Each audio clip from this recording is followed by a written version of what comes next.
Robert Plank Show, episode 80. A day in the life of successful internet marketer Robert Plank.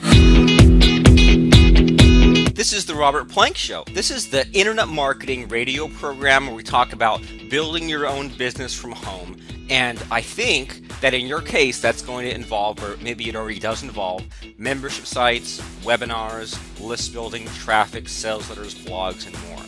And we show you how to do all that, how to have that whole complete system at incomemachine.com. And talking about WordPress and websites and all that, that's all good.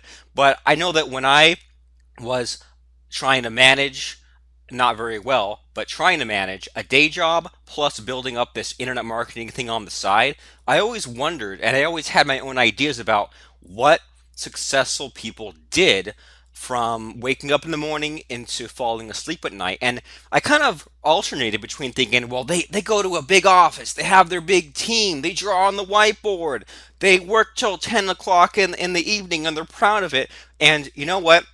You don't have to have that. You don't have to have 20, 50 employees. And I think that, well, okay, first of all, I think that the majority of internet marketers are struggling. And a lot of them are in denial or lying. Hate to say it, true though. They're in denial or lying about how well things are, and they're looking for any excuse to get distracted or to throw away all their websites in the trash, right? And then there are a small number of successful internet marketers who are doing great, but they don't work as hard as you think. And I don't think that they even have as fancy of tools and a setup as you think either. So, for example, my house is a good chunk paid off. I've never had a car payment. When I buy a car, I just pay it all outright. So I live below my means, and I don't, believe in having like a Rolls Royce or anything fancy or a multi-million dollar home. My goal right now is to finish paying off that home. But I don't have a fancy office setup either. I'm looking over and I live in a four-bedroom home, and one of those rooms is my office. Another one is the girlfriend's office. We have the master bedroom, cat's bedroom, and on my office wall, I used to have like a green sheet, and I still have some real fancy lights for a camera setup, but it's not super fancy. And computer-wise, we use one of those all-in-one PCs where it kind of looks like a iMac, only it's black and it runs Windows. And to be honest, the jack in the back where I plug in a second monitor broke the other day. So I'm actually recording this podcast stuck in one monitor. And I don't believe in having, four or five monitors or having a TV going in the background. Don't do any of that stuff. But if you're stuck on just one monitor, you're definitely going to have some kind of tunnel vision. It's real tough to see a web page, click over into a new tab, edit some stuff, refresh, switch back. It's a lot more convenient to have that second monitor set up, and you don't even need anything fancy. If there's a place for a monitor to plug in the back of your computer, go get a $100 monitor, and that's good enough. So, and I'm talking to you on a desk that I've had for 10 years. I'm talking to you on a $25 headset, and I've got a piece of paper in front of me and a pen, but it's not like a $300 Mont Blanc fountain pen. It's just a regular pen. So, saying all that, I make really, really good living online. I'm reluctant to share exact numbers with you, but I have been free of a day job as of the month that we're creating this podcast for 7 years. So for 7 years, I've been completely making money from internet marketing. And the reason why I don't want to share exact numbers is because marketers always play all kinds of games, right? They say, well, I make $200,000 a month, and what you realize is that, well, their best month was 2 years ago, which was 200,000. Only they only kept 10% of it, so really they're making 20 grand a year. And there lots of marketers play games like that, so I don't want to play games like that. But we've had some really, really good months. I've had months where I hardly do anything and make a bunch of money.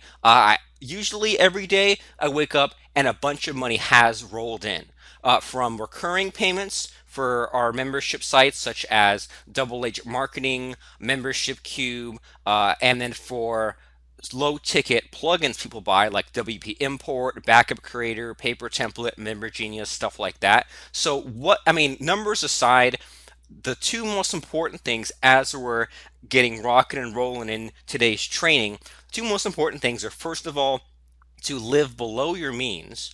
So you don't want to get super in debt. You don't want to only owe 5% off your house. You need to have money in the bank, money in the savings account, the retirement account, enough money to pay taxes, all that good stuff. Live below your means. And the other thing is that it's important to have any amount of money coming in right now.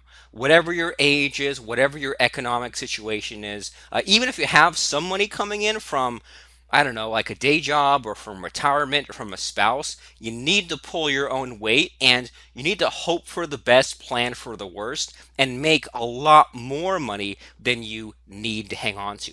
I used to think 3 grand a month was enough. When I was in college, when I was a kid, I was totaling up what I would pay for rent and to keep a car up to date, insurances.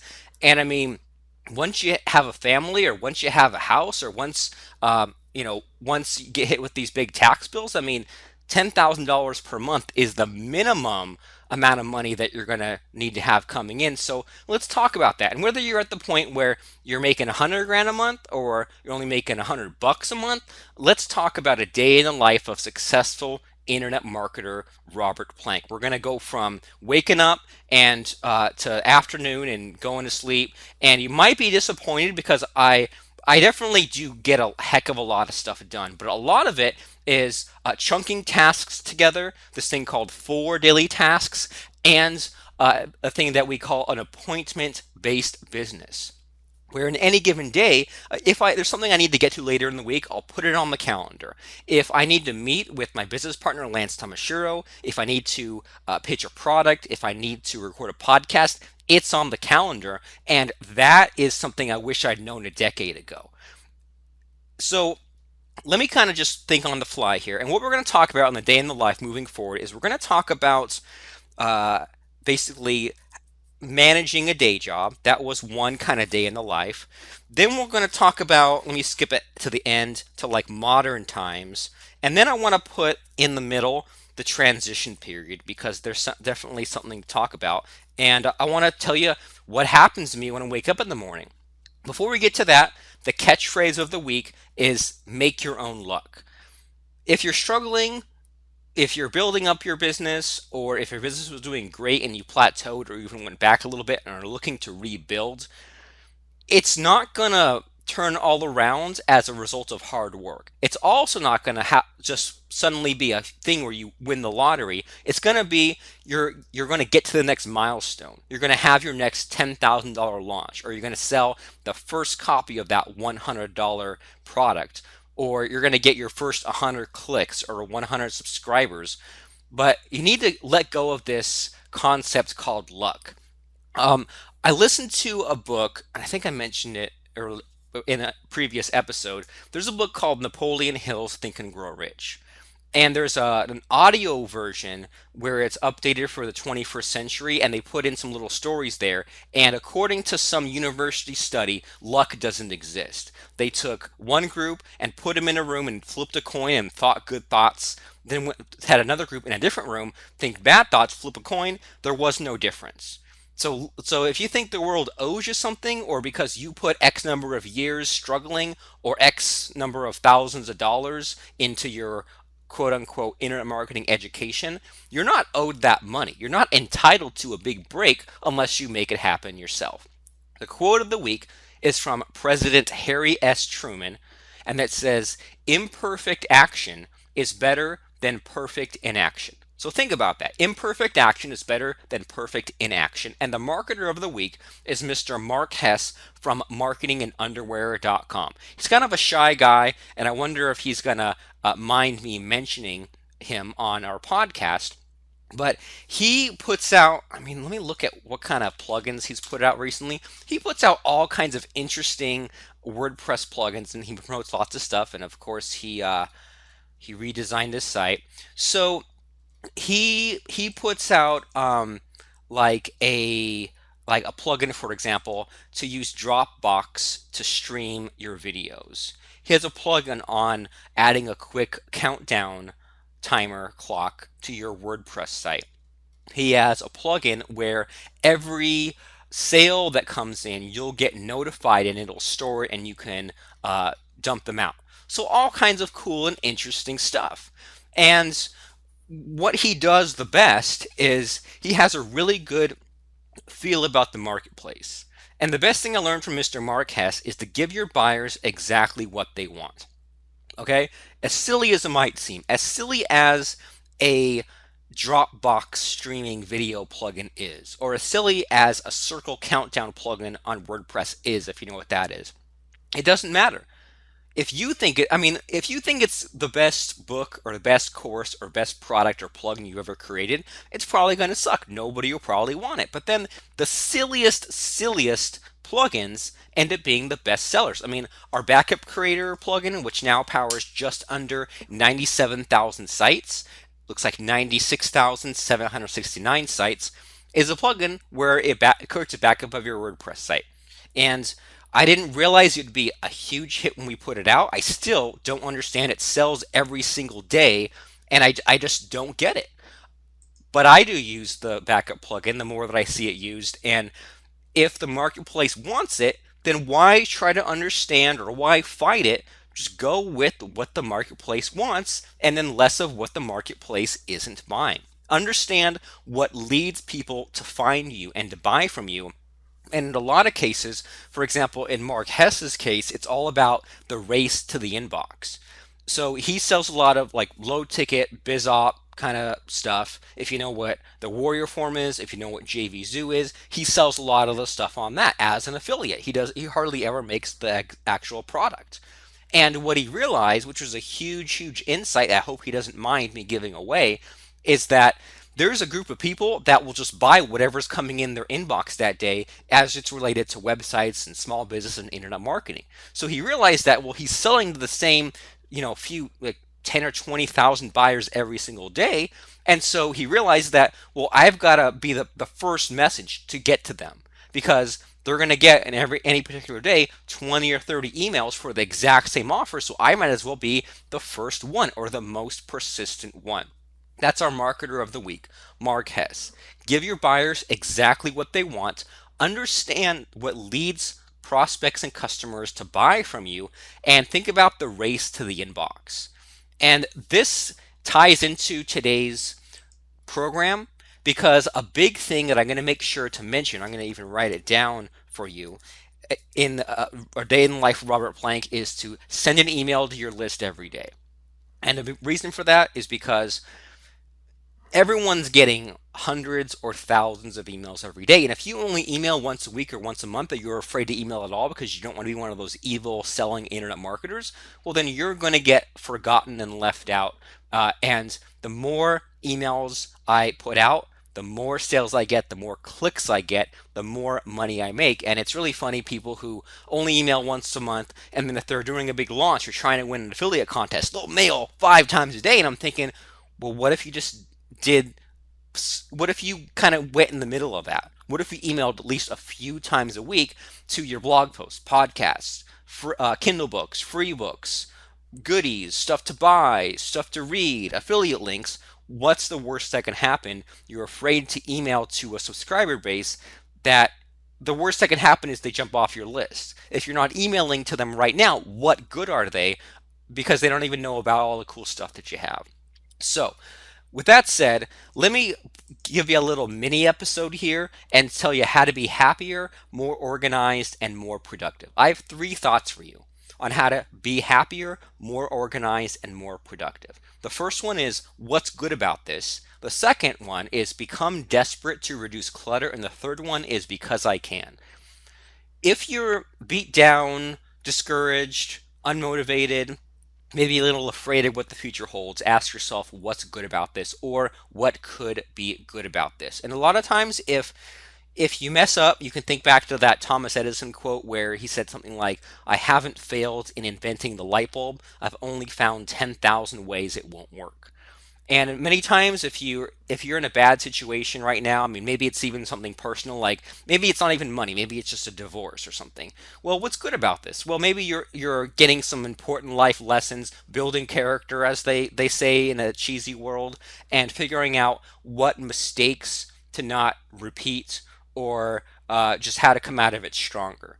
And a lot of people, sadly, uh, have businesses, online businesses, that are dying, and it might have been because you stopped emailing your list. It might have been because you didn't update your products. It might have been because you kind of got comfortable with a certain amount of income and were no longer relevant. Maybe you didn't push affiliates very hard. But it's kind of scary for things to slowly get worse. And so we don't want you to be in denial. We also don't want you to overstress about the future and invent problems in your head that don't even exist. So ask yourself, what's good about this? What's good about today? As they say, you still have your health, and all that kind of good stuff. So I don't say that in like a down and depressing kind of way, and I don't say in a way that you should just be in denial and you shouldn't be happy if you're stuck at a day job, if you're just so-called plugging away or chugging along hoping that this thing's gonna take off. Well, ask yourself, what's good about this? And there's definitely not necessarily a middle ground, but there's for sure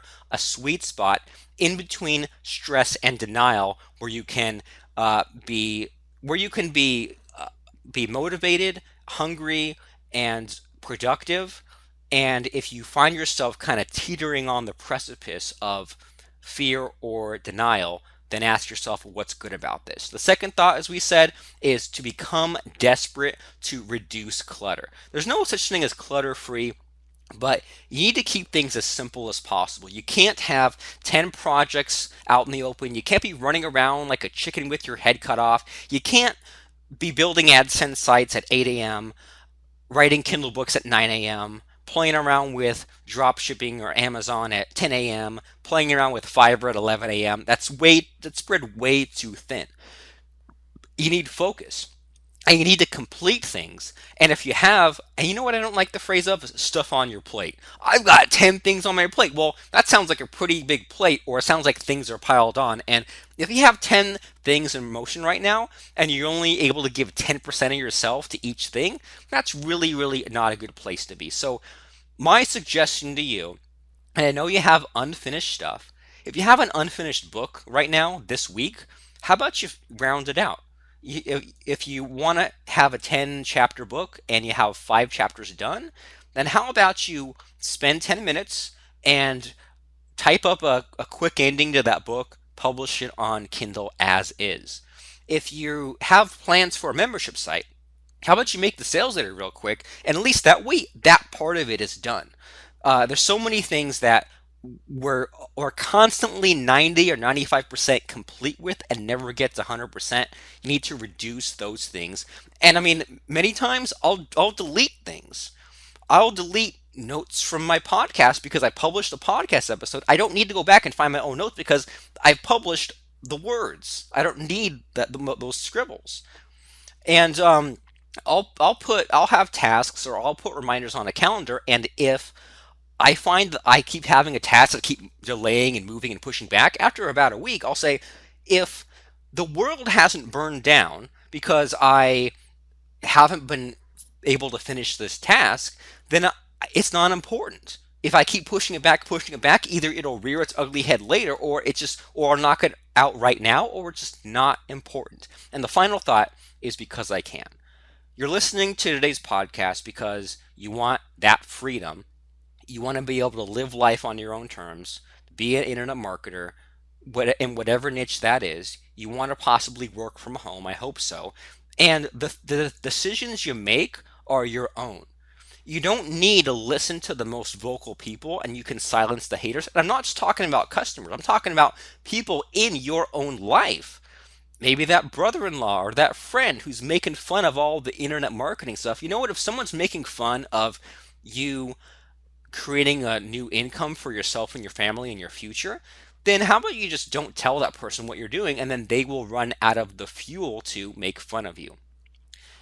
In internet marketing, I try many things out of curiosity to see what response I get. Messing around with price points, with different offers, with closing up an offer, limiting it to a certain number of copies or seats sold, increasing the price as I get more sales, or even ending access to a course after a certain date. And you can do whatever the heck you want. I've gotten all kinds of nasty messages and threats and even death threats for closing down some of my offers. And I have people saying, I'm getting off your list. I'm never buying from you again. And you know what? I still made money in the long term. I still made money. Way more people are always going to be happy with you and just not vocal about it. And then a very small, very loud minority who never would have bought from you anyway kind of goes off on you. So you can't be super apologetic, and you need to figure out a way to silence the haters, whether that means kicking problem tire kicker subscribers off your list, whether that means maybe keeping the internet marketing stuff to yourself from some of your friends, because I mean honestly your friends might be jealous. That's what I would say. If you have anyone in your life who is just a miserable failure and they're making fun of, and even if you're not successful yet, if they're making fun of you doing things to better your life, they're going to make fun of whatever you're doing. If you went back to college to get a master's degree, they'd probably make fun of that too. Some people are only happy by tearing others down, so don't give them the fuel to do it. Anyway, that's how to be happier, more organized, and more productive. Ask what's good about this, become desperate to reduce clutter, and use the because I can mentality. You can do whatever you want, and I price my courses the way I want to price them. I email just about every day because I want to and I can, and it makes money and it helps other people. So, what's the harm in that? Let's talk about the main attraction, the main feature, a day in the life of Robert Plank. I'm not going to go through a big 5 hour morning routine. A lot of bloggers say, well, I wake up at 4 in the morning and then I go and I run 5 miles and then I neti pot my nostrils and then I meditate for about an hour or two and then I do some transcendental stuff and then I go and I read a couple books and I learn a new language and I'm thinking at this point, or then they say, then I drink my coffee. I'm thinking, at this point, isn't it like noon already? And what I want to tell you is that I do wake up at a pretty decent time. I wake up on my own without an alarm clock between 7 and 8 in the morning. Okay. Now, every now and then, maybe, I don't know, once every week or two, I will wake up at 5 or 6 in the morning and I'll go right back to sleep. You know why? Because in the morning, it's dark and it's cold, but the 5 o'clock wake up time, that's what I woke up to when I was going to a day job and I was building my business. So let me just start there with the wake up time because, and I'm just gonna fill in the boxes in front of me as I'm talking. So basically, I'm gonna be cycling through the timeline when I manage a day job, and then the transition period from getting out of the day job and then modern times. All right, so when I was managing a day job, I'd wake up at 5 in the morning because I had to be at work. I want to say 8 o'clock or 9 o'clock. Man, it's been so many years. I honestly can't remember if it was 8 or 9. I think it's 8 o'clock a.m. But when you have to be somewhere at 8 o'clock a.m., guess what? You leave the house at 6:37, or maybe you get in the shower and eat your breakfast at 6:30. Then you leave at 7:30. My apartment at the time, well, not in the final days. My apartment, for the most part, was within walking distance, but it was half an hour walking distance. My house, right now, I still live in the same house as when I had the day job. Why? Because I don't want to move into a big house I can't afford. I want to pay off the house that is below my means. Meanwhile, everyone else is trying to rent out a room or foreclosing. I've got a huge chunk of my house paid off.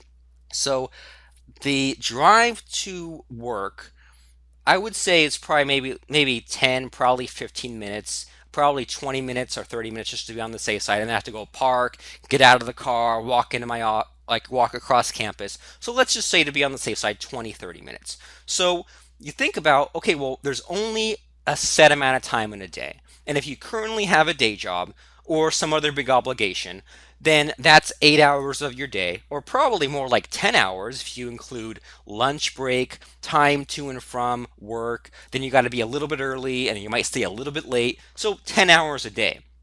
Then you have 8 hours a day to sleep. So that leaves 6 hours for everything else. And you might think, man, that's huge. Yeah, except for then you out of those 6 hours, you probably need about an hour for dinner time, and then you probably spend 1 to 3 hours watching TV, and then you might spend 1 to 2 hours a night with your family, or just random stuff, or playing around on Facebook. Next thing you know, you only have 10 minutes to improve your business, to build this thing up. So that's why out of all the things I tried, I'd wake up at 5 a.m. when I had a day job and I was building my own business. Because even though it's cold and it's dark in the morning and stuff like that, it's quiet.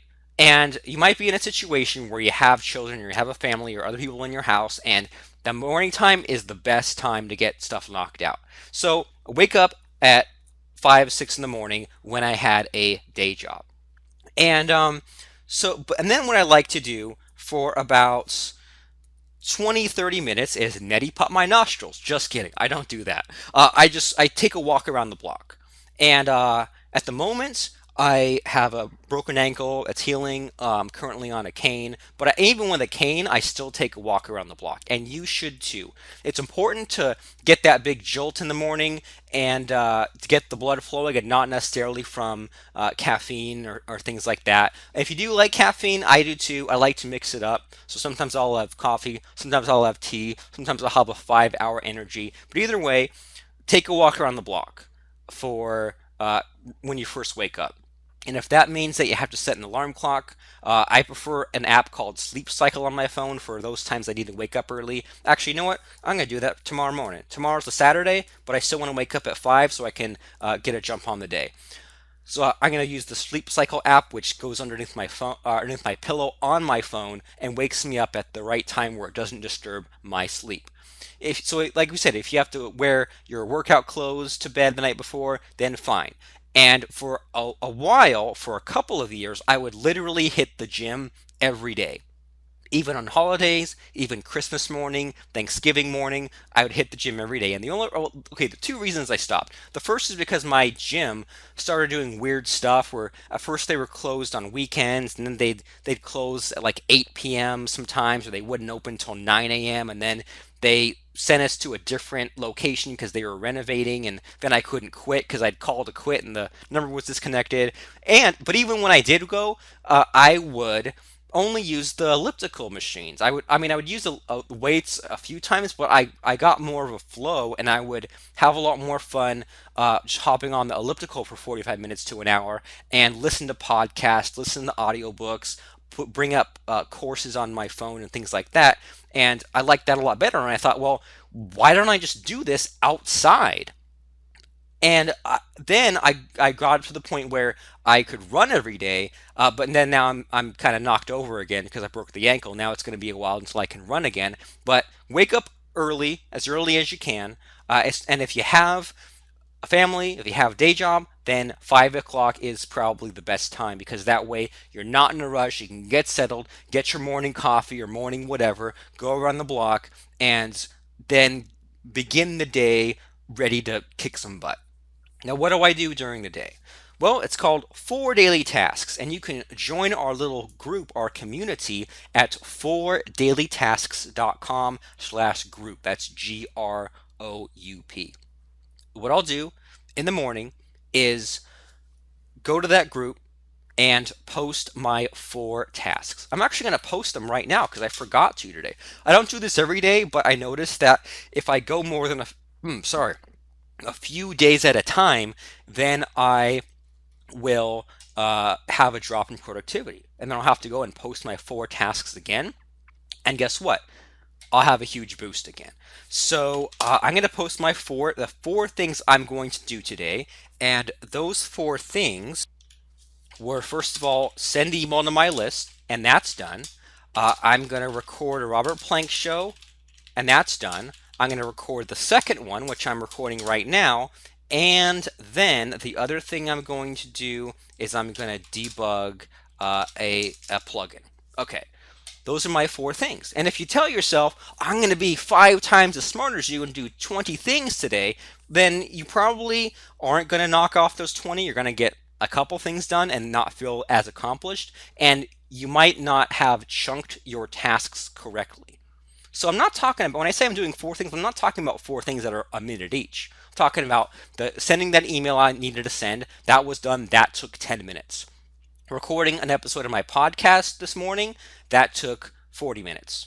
Recording a podcast right now, it's going to take about 40 minutes. And then record a podcast later, which I might not get to, that's 40 minutes. Okay, so four things every day: a 40-minute task, 40-minute task, a 40-minute task, and then a 10-minute task. They all need to be business related. So we're not talking about showering, exercising, going to the bathroom. We're talking about things you do on the computer, on the internet, like podcasting, webinars, sending out joint venture emails, fixing up a sales letter, making a product, playing with paid traffic, going to meetings, whatever.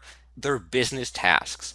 And there's no continuing. These are all tasks you can knock off and show that you completed, not just continue editing book, but finish editing chapter 2 of book. And then now that's done. Now tomorrow you can go to chapter 3 of book, whatever. So wake up, walk. Let me make a list here. Okay, walk around the block, uh, drink a bunch of water, drinks, if you got caffeine or something, do that too. And then now we're talking about figuring out your four daily tasks. Now, what's great too about four daily tasks is that your day is split up. You don't want to be that person who's sitting at the computer for hours on end wondering how long you've even been there, and you can't even point to an activity. You just knew that 50 browser tabs ago you clicked on something and now you've got a bunch of stuff open. If you got 50 browser tabs open, just close the whole damn browser. Probably all those things aren't important. And if you do, if you're at the point where you feel like so much is necessary, you have to keep track of all kinds of clients and all kinds of tabs and keep reading a bunch of stuff, well, then you need to remove yourself, especially your thinking, from the equation. I mean, there's always growing pains. And when me and my business partner, Lance Tamashiro, were first figuring out Fiverr income, when we were first figuring out Amazon income, when we were first figuring out membership sites, webinars, then we had to do what I would call work. But then once you figure out how to set up a WordPress site, how to run a webinar, how to make a functioning web page like we teach at incomemachine.com, eventually you're going to realize that, well, the tasks you perform, you can put them into an easy checklist, like a 10-part checklist when you set up a WordPress site for a client. So that way you remember to create the logo, create the browser icon, add security plugins, give them access, park a domain name, whatever steps you do and whatever task you do, there's a checklist to it. And the good thing about the checklist, well, there's a bunch of good things about the checklist. You can easily and predictably repeat the same things over and over. You can see how far along you are and if you checked all the boxes, so is it complete or not? And then the best part about all of it is once you get the checklist really idiot proofed, then you can hand off some or all of these tasks to someone else. And then you kind of, then as you become bored with your business, because you will get bored with some of the things you do, now you can just zip through it and make the same amount of money in less time, or sometimes more money in less time. And everyone always talks about, well, I'm going to outsource if I'm going to have a team. Well, yeah, before doing that, you have to do the tasks yourself first, and then systematize it, then figure out your checklist, and then you can begin to outsource. Anyway, the point of all that is that I do pretty much, I mean, you could probably narrow down the tasks I do to probably 10 or so tasks on a given day. And uh, usually it's squashing some bugs or fixing tickets at the help desk, the tickets that get passed over to me, or it's recording a podcast episode or a blog post, or it's adding a bonus video or a product. But many times we do those live, or it's running a 1 hour pitch webinar, which takes very little preparation.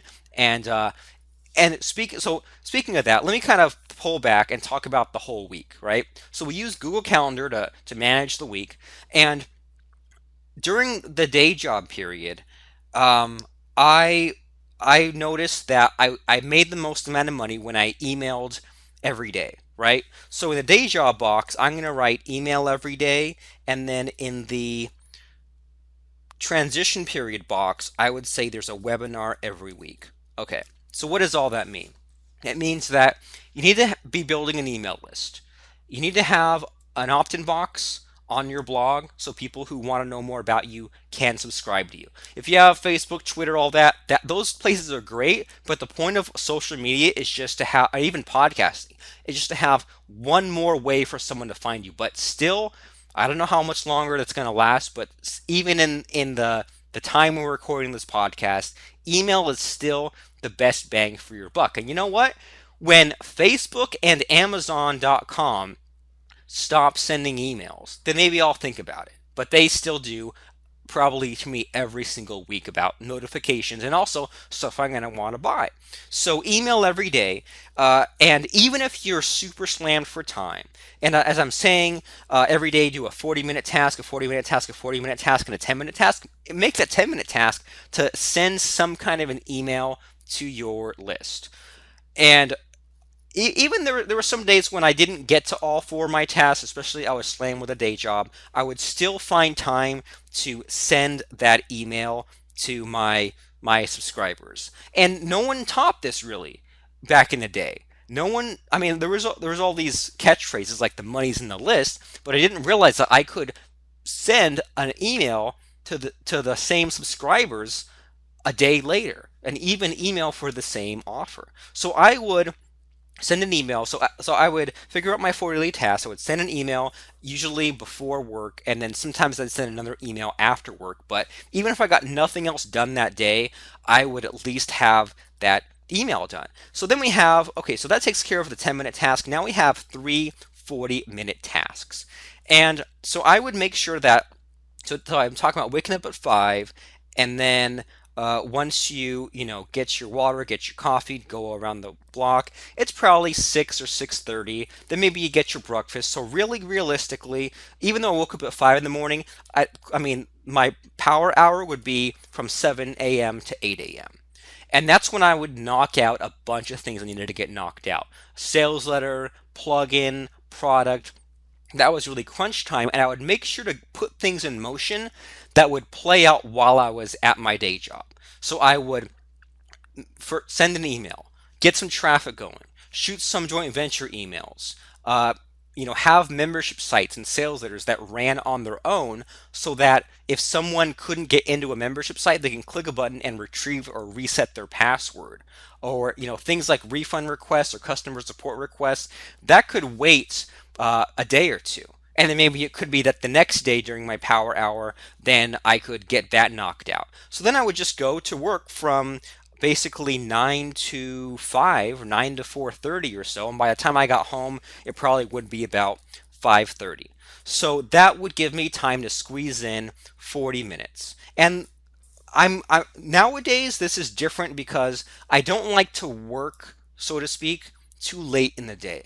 The reason for this is because you're tired, and there have been studies that show that you run out of decision making power. There's an actual chemical that runs out throughout the day. So it's not ideal, but sometimes I do get some writing done at night. But basically from 5:30 to say 6:10, that's when I would knock out another one of my four daily tasks. And usually this would be product creation. Usually this would be recording some videos because, well, if you only have 40 minutes, wouldn't it make more sense to speak out 40 minutes of words or make a 40-minute video than to write and agonize over the perfect sentence and spell check for 40 minutes? It's a lot better use of your time to use audio or video and then have someone else transcribe it, for example. And then there were some days when around maybe 12 to 12:30 in the afternoon at lunchtime, I'd go home and get some sales letters or some coding knocked out.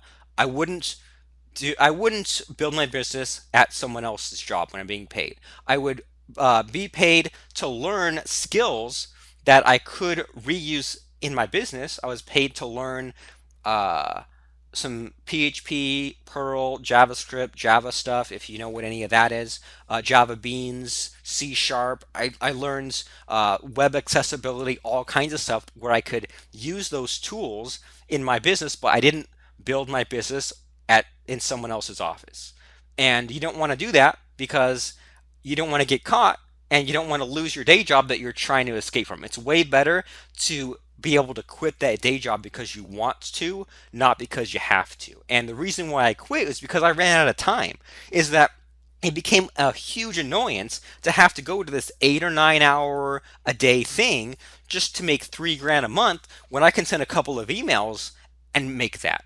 So it didn't make sense, didn't compute anymore. I saved up about $40,000, which was like a year and a half that I was paid at the day job, quit, and I can't believe I hadn't quit sooner. So then I quit, and my problem during that transition period was that the free time I had got all filled up somehow. And maybe you can relate. Maybe if you've ever been laid off, or if you quit your job, or maybe you're retired, you're like, well, geez, like I'm super busy, even though I don't have anything else to do. I don't have a obligation, a job to go to. So, and then you get stuck in the trap of either uh, thinking too much that like you're the CEO, and I'm like, I'm just gonna sit for 6 months and think about my next big idea. No, there's stuff you can be doing all day long to maximize the day.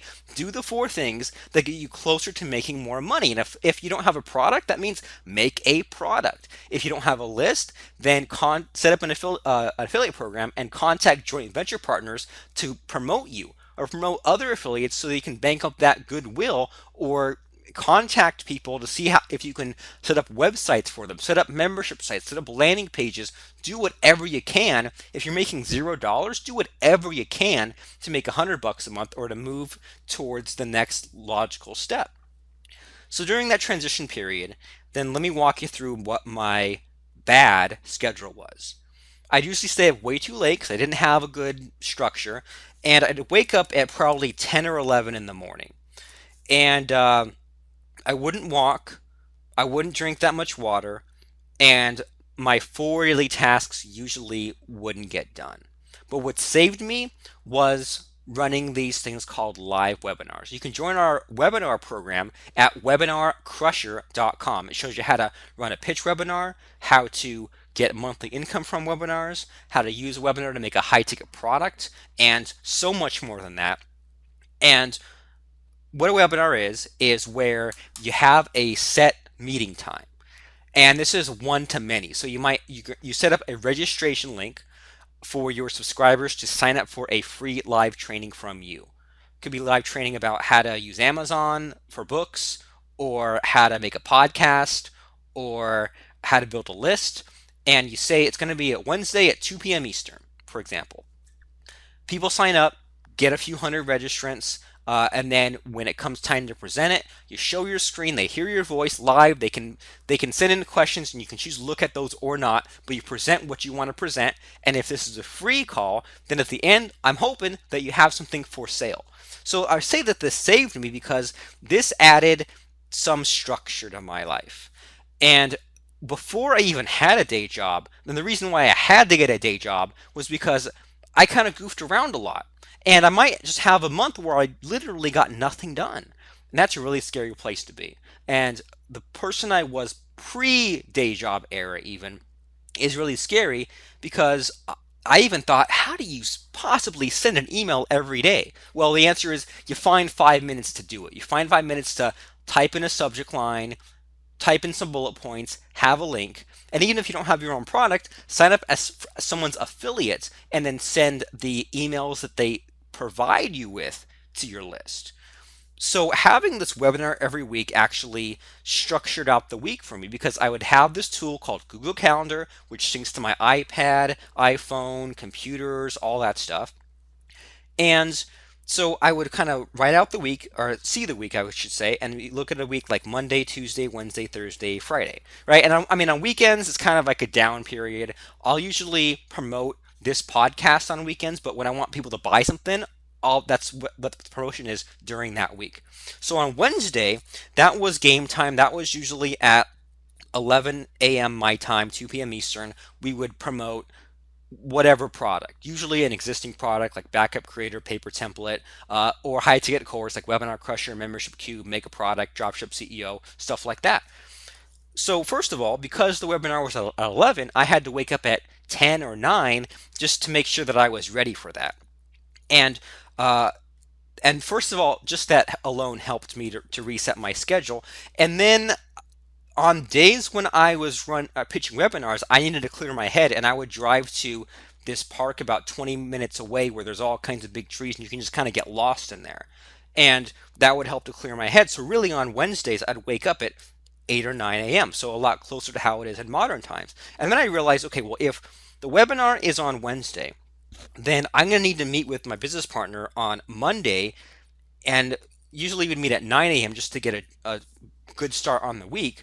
And on Monday, we'd decide what product or offer we were promoting that week. So Monday, 9 a.m., we'd meet. And then I would shoot out an email that morning, and on Tuesday I would shoot out an email. On Wednesday I'd say a really short email saying the webinar is starting, and then Wednesday night I would send out an email saying here's the replay, and then Thursday and Friday I'd send out links to the recording of that webinar again. So I started to kind of figure out a structure. And then during that transition period, the Monday meetings, not only did they become permanent, but then it just became just something we do. Now, every Monday morning at 9 a.m. my time, me and Lance meet to figure out the week. And then what we began doing during this transition period was, we wanted to get a bunch of money rolling in, a bunch of easy money, and we would sell $997 courses for things like Membership Cube, for example. And we realized that even for $1,000, we load our courses with all kinds of cool stuff. People wanted even more from us. And this is where we created our platinum coaching program. And it was $800 a month, then it was 100 or 1,000 a month, and then now it's 2,400 a month. I think we're going to increase the price soon. But for $2,400 a month, people get access to any of our products that they want. And they meet with us for 1 hour per week, both me and Lance, and whoever else they want to bring, like a business partner. So once a week for an hour. But see, here's what started to happen is I looked at the calendar and the weekend. I said, got the Monday meeting, we've got the Wednesday pitch webinar, and then on Tuesday we're going to start to take coaching clients. I don't want to have a 9 to 5 job again. And that's something that I know as you listening, you don't want either. And so we decided to keep Thursday and Friday and the weekends free, but you still need to treat your business like a business, and you do have freedom, and you do have the freedom to decide when you want to take time off and stuff like that, and you should be off the computer sometimes for days at a time to clear your head, as long as you have things in motion. For example, emailing every day is not difficult when you can schedule emails in advance. Blog posts and podcasts, I'm always several weeks ahead of what you actually listen to. So that way I have a pool, a piggy bank full of content. And so during that transition period, I would wake up at 10 or 11 in the morning, but just because I wanted to get the whole week knocked out. So sometimes I could leave on Wednesday. On Wednesday, I could just say, cool, well, the webinar's done, the recording's on there, emails are scheduled, paid traffic is going, the free stuff like podcasting's out there, the plugins are all selling. See you on Monday. Now, isn't that cool? Isn't that quite a step up from 8 or 9 hours a day? So with all that, the the initial day job schedule where I was limited on time, so I had to have a good system, which is how 4 daily tasks came about, where I was crunched for time, and I knocked out time before work, during lunch, and then after work. But I didn't want it to last after day. I didn't want to have to be doing things at like 8 or 9 or 10 p.m. I wanted to actually have a life. And so I realized that something had to change, which is where I transitioned out of this day job, which brings us to modern times. Now, modern times, I wake up at 7 or 8 in the morning, and even if it's crunch time, even if we have a lot of stuff to knock out, I'll never wake up earlier or stay on the computer later. And it's kind of funny because I don't do a pitch webinar every week, and we used to sell a $500 or $1,000 webinar class just about twice a month, if not more. And then when we stopped doing it, just because we made more money by promoting all the stuff we already had, then I realized that, man, I have so much free time. And then on days when sometimes I'll put in like a full 4 hours in a day, and I feel like I'm so busy until I actually total up the amount of time I spent on the computer, and it was only 4 hours.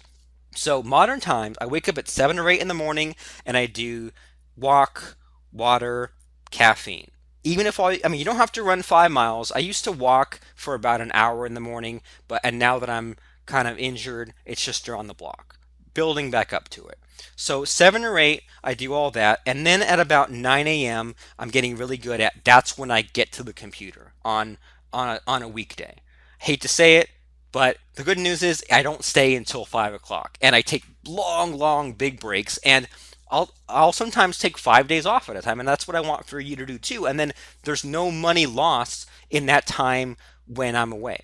So 9 a.m. I get to the computer and still I list those 4 daily tasks. Anytime I think I'm smarter than the system, then I kind of lose it. I kind of realize this has been a really slow week. I haven't got a lot done that week. But then if you just do four, I promise you, if you do 4 things every day that get you to where you want to go, that are business related, provable, things you completed, and they're 3 40-minute tasks and one 10-minute task, then your whole life is going to change. So I figure out my 4 daily tasks, and then my one 10-minute task is to, well, okay, Monday morning, that I'll have a meeting with Lance, and that'll be my 40-minute task first thing. On any other given morning, the 10-minute task will be to shoot an email to my list. And then if I want to have a long vacation, or I feel like getting out of town that week, then I will schedule a bunch of email broadcasts to my list in advance. But I would just say on a typical day, 9 o'clock,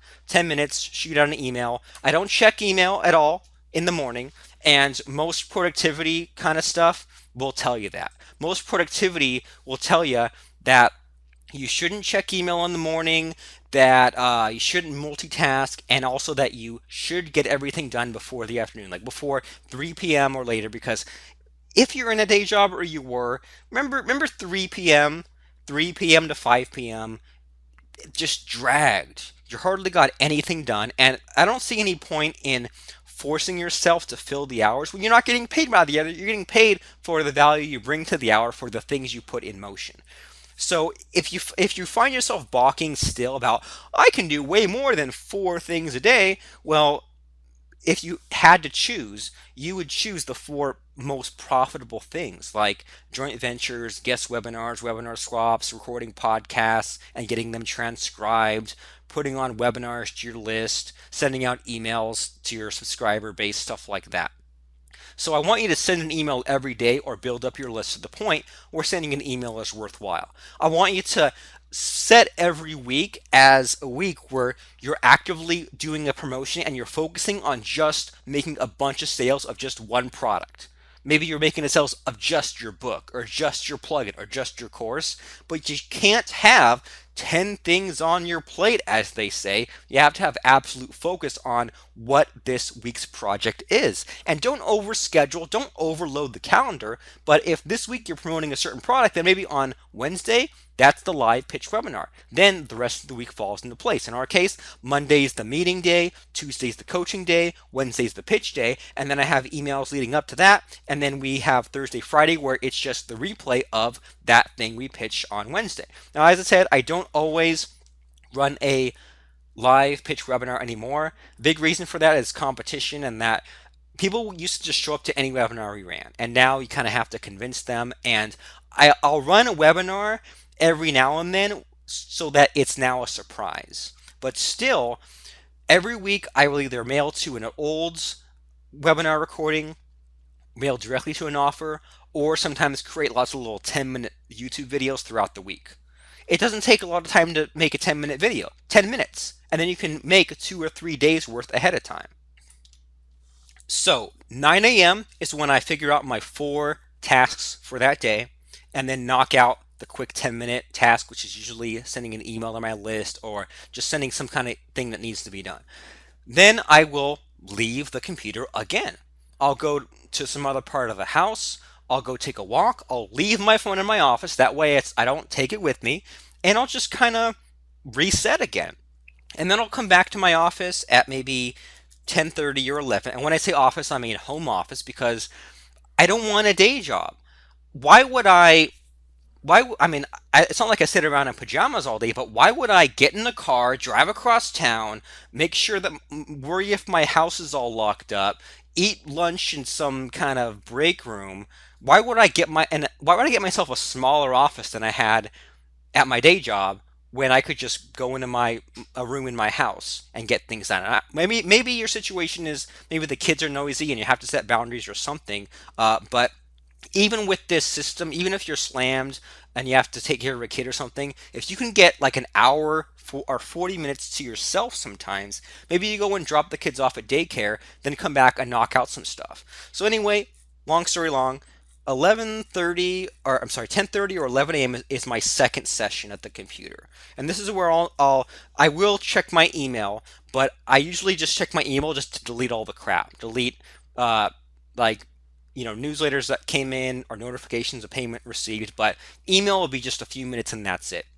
Very little Facebook either. So I'll knock out the second 40-minute session, which might be, I mean, let me look at some past tasks. It might be recording a quick podcast session, whipping together a PowerPoint, or fixing some bugs, knocking out help desk tickets. What has helped me quite a bit is having a meeting in the middle of the week sometimes. So if there's something pressing where there's like a really nasty bug that came up in Backup Creator, or there's just a lot of help desk tickets piling up, then me and Lance will meet maybe on like a Wednesday afternoon or some early afternoon. We'll meet and we'll just for an hour and just knock out some stuff. And just because both of us are meeting just to knock out help desk tickets, we get a lot more done than if I just kind of had to chip away over 4 hours myself. So 10:30 or 11 is the second session, and then I have lunch at 12 p.m. or 1 p.m. Why? Because I'm a person. I gotta eat lunch, and I usually don't go out. Usually eat lunch at home because I mean, what's the point? But I mean, there are days when I will just go out to lunch and not come back. There are days when I'll go out to lunch to like a Red Lobster or a nice sit down place, so that I can just because I can because I used to be rushed for a 30-minute lunch break at work or eat a sandwich on my desk, and I don't have to do that anymore. And in fact, I'm more refreshed and more energized when I come back to the computer later. So lunch probably goes like I would say 1 to 2 p.m. or so, and then then I will then come back at probably 1 or 2 p.m. for my 40-minute session again. And then I'll do a break after that, maybe like 15 minutes, and then let's just say at like 3 p.m., I'll do the final 4 daily task session. Although that one might get cut short, or I might not get to that. I mean, I'll be honest. Many days I'll only get 3 out of my 4 tasks knocked out. I always get the small 40-minute tasks knocked out, but on those 40-minute ones, you can kind of pick up on that when I'm kind of explaining my schedule from managing a day job and also in modern times when I'm 100% full time. Um, I mean, you might think that you have 8 or 10 hours in the day, but you really only have a couple of hours in a day when it really comes down to it. When you figure out that you take breaks or that you might hit a wall as we do productivity wise, you don't always have time. But I would just say if I were to map out my schedule now that I'm looking at it, 9 o'clock, I'll do my quick session, 40-minute session. And then 10:30 or 11 or whatever until lunch, I'll get that second session. And then I'll have a long lunch. And then I'll have an early afternoon productivity time. Then I'll take a quick 15-minute walk, and the final one around 3 or 4 p.m. I very, very, very rarely come back to the computer after dinner. You need a break. There's no point. And I would rather knock out a bunch of stuff in a short amount of time than struggle and kind of be chugging along. And so that's a typical day in the life of internet marketer Mr. Robert Plank. My biggest days are Monday through Wednesday, and then by Thursday I'm kind of half checked out for the weekend, Friday completely checked out, and then the weekend I might put in 4 5-minute tasks during the weekend, but for the most part it's all on a timer. It's all automated. Transcriptionists are typing up transcripts, emails are getting sent out, people are buying stuff, recurring payments are coming in. And out of all the things that we talked about today, the reason why I can take a bunch of weeks off, or I can take the rest of the week off. Why I can do this business, I can make money from anywhere in the world. Well, the biggest secret is 4 daily tasks. Another one is the appointment based business, where the majority of those tasks that I perform during the day are meetings, or webinars, or podcasting sessions, because that's the best use of my time. And if you find yourself clicking around and reading and gossiping and being on Facebook, and then you wonder where the 3 hours went, well, you could have just done a bunch of stuff to make you money. And when you do those things that make you money, you're going to have growing pains. And the thing to keep in mind is what will the checklist for this process eventually be? What will the system or the template be, so that I could hire someone to do these tasks for myself or use software for it? So like I have a thing called a swipe file in my notes. I use Evernote to take, random notes. If I think of something funny or interesting on a walk, I'll take up my phone, power it on, type something really quick on Evernote, and then when I'm back at the computer, then it's ready to go. Another nice productivity time saver is that I leave my computer on, usually with the windows open to the things I was going to start with tomorrow on my computer. That way, I just get to the computer, sit down, have my coffee, have my tea, get it knocked out, and then I hop off the computer. This is so important. Don't cheat. Don't say I'm going to knock out my 4 tasks, but today I'll do 5 or 6. Don't put in your 40 minutes and say I'm just going to instantly start the next task. You need a break, even to go to the bathroom or walk around the block or go off and do whatever the heck is you need to do. Go have lunch with your spouse for a change or something. But it helps to break up the day, right? And it helps if I'm trying to think about opt-in pages and email marketing to like hop off the computer and go do the dishes downstairs, and that will clear my head. 4 daily tasks, appointment-based business, checklist and system and help desk. Don't fool yourself. Don't read too many emails. Don't check email in the morning, but do send a quick email every day.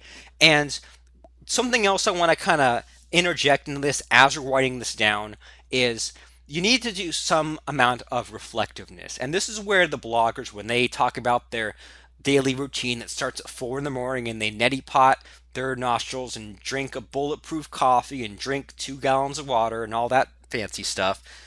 Well, there is something to recharging your batteries. And I used to think that time was the only thing that did it, but usually it's just having some dang peace and quiet, or just having that period of time when you're not stressed out, when you can kind of unplug and unwind and relax. And what I found really helpful for this was reading.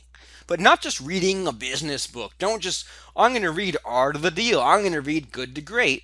But reading literally anything, and usually fiction, just to get my mind off it. I mean, like, get some Stephen King or something. And what also helped me was to listen to my audiobooks.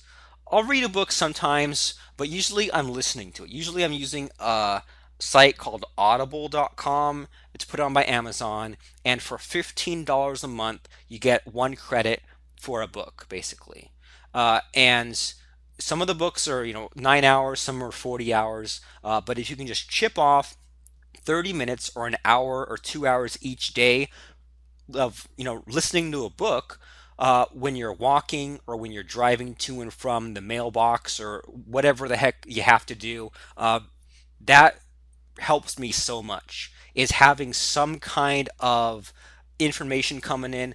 And I mean, the business books are just as helpful as the nonfiction books, and I think that you should have a good balance of, I mean, you can't just be reading or listening to business books all day. You have to have some amount of fun. And TV's okay, but I don't have live cable TV.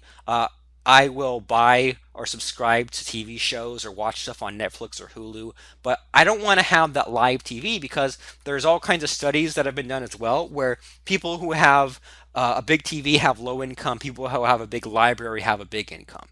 So, but you do want to have a TV for like the kids and to watch movies and stuff. But I would seriously look into eliminating live TV from your house. Or even if someone has to have live TV, then you don't watch it, because it's so tempting to sit there and you got the commercials going and it runs into the next show and you have the next reality show about whoever's Real Housewives. I mean, it's just a bunch of crap. It's a bunch of time wasting. And in any given day, you have 24 hours, right? Now, 8 of those hours, more or less, are for sleep. 8 hours, more or less, or for what you'd call work or labor. And if you go to a day job, it's for sure 8 hours. But even if you run your own business, even with just 4 daily tasks, if you include breaks and things like that, it's still probably 8 hours. I'm only at the computer for a couple of those hours, but still 8 hours are used up. And then there's 8 hours for free time and for play. And how you use that free time is up to you. And if you want to use that to watch 8 hours of TV a day, that I mean, you don't get those 8 hours back. If you want to watch a couple hours of TV a day, but then also take a walk, exercise, read a book, listen to some stuff, actually spend time with friends and family and stuff like that, I don't know. Like, isn't that the whole point of what you're trying to do with your internet marketing? So just take it from me. A day in the life of me is, it's not super exciting. I don't go, hang gliding every day, but it is spaced out. I do take lots of breaks. I do have a lot of fun, and I do treat the computer as a hot seat, and I get stuff knocked out just as fast as possible. Because you don't want to be sitting at the computer for longer than 40 minutes, or in this case, 65 minutes to record a podcast. You need to be a little pessimistic about what you actually will accomplish on any given day. You probably will only accomplish 4 things that day, so make them 4 good things. Make them 4 things that you chunk together. Schedule out all your social media for the next month. Record all your podcasts for the next month during that 40 minutes, whatever it takes, but chunking helps so much, and having somewhat of a structure, somewhat of a schedule. There is a transition period, and you might kind of start to get nervous when you say, well, Monday's full, Tuesday's full, Wednesday's full. Isn't that kind of a day job? Well, you're going to have to be putting in some amount of time at any given time, right? You need to have some kind of a structure. But the good news is, because you're your own boss, self employed, living life on your own terms, you can choose which hours. And if you say, well, I'm going to get everything knocked out on Thursday and Friday, or I'm going to take Saturday, Sunday off, you can. But what I would highly recommend is that when you take time off, don't make it obvious. I'll quote unquote take time off, but I'll have all kinds of things in motion with the autoresponder, with the blog, with the podcast, with the sales letters, with the videos that you don't know. And if you only had the ability to sit at the computer for 40 minutes, if you only had the ability to knock out 4 things a day, then you'd make sure that those 4 things weren't just planning to plan, that they weren't just hitting spell check on a Kindle book. You could outsource that, making sure that it's not just cleaning up your Twitter feed. You can use software for that. So in a day in the life of Robert Plank: 7 or 8, wake up, walk, water, caffeine. 9 a.m., I decide on my 4 daily tasks, knock out a quick 10-minute session. Then around 10 and 11, I knock out my second 40-minute, all right, my second session, which takes about 40 minutes. Take a long lunch, come back in the early afternoon for a 40-minute session, short break, and then another final 40-minute session. I'll record podcasts, put out pitch webinars, plan out the next pitch webinar, add features to a plugin, debug a plugin, knock out help desk tickets, juice up a sales letter, play around with paid traffic, play around with social media, and that's really it. I don't complicate things a bunch, and if there's some kind of new fad or some kind of new skill I have to learn, many times I'll go on a site called Fiverr and I will outsource it. There, of course, there are all kinds of low priority things that I know I should do but don't, such as update my Kindle books. But I look at that and I say, well, how much money is that going to make me? Is spell checking a Kindle book going to make me my next $10,000, or is emailing for the next our current product this week, is that going to make me the money, or is adding a new exciting feature to Backup Creator and then updating the sales letter and then running a pitch webinar on Wednesday showing those new features, is that going to make us 10 grand instead? That's a way better use of my time than playing around on my Twitter feed. Anyway, I don't know how many different ways and how many more times I could say 4 daily tasks to you, but that's what it needs to be. And literally, even the schedule I gave you, there's no way I could even fit in a fifth task, right? Because I'm starting at 9 and I'm ending around 3 or 4. There's lots of breaks in between, but there's no way I would even have time to do any more than I do. And like I said, many times I'll only get 2 or 3 of the tasks done.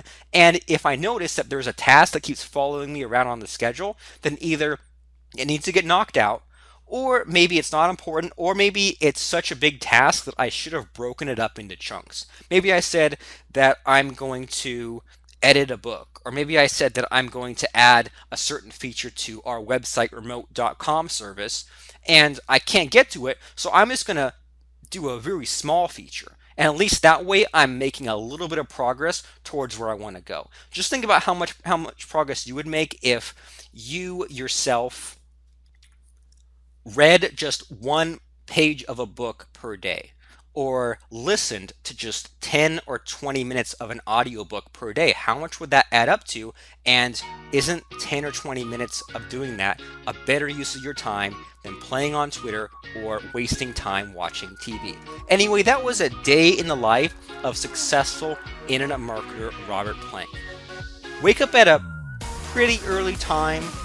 If you are super busy, you're going to have to wake up earlier, maybe before dawn, but plan and complete 4 tasks every day. Take lots of breaks, have appointments, have a schedule, because you can always rearrange the schedule if you get too burned out or if you decide it's not the lifestyle you want. But my thinking is, make the money first, then figure out the lifestyle. There's no point in trying to figure out both at the same time. Get yourself to $5,000 or $10,000 a month, and then figure out how to make that same $10,000 by having the checklist, system, and outsourcing, and then you can cut 5 hours, 10 hours out of your so-called work week. So what are you waiting for? Go up there and knock out your 4 daily tasks. My website is timemanagementoncrack.com, where you can get control over your time management skills, prevent burnout, overcome overwhelm, and so much more. That's timemanagementoncrack.com. I'm Robert Plank from The Robert Plank Show. Be sure to give us a 5-star rating and a review at robertplankshow.com/iTunes. Thanks for listening.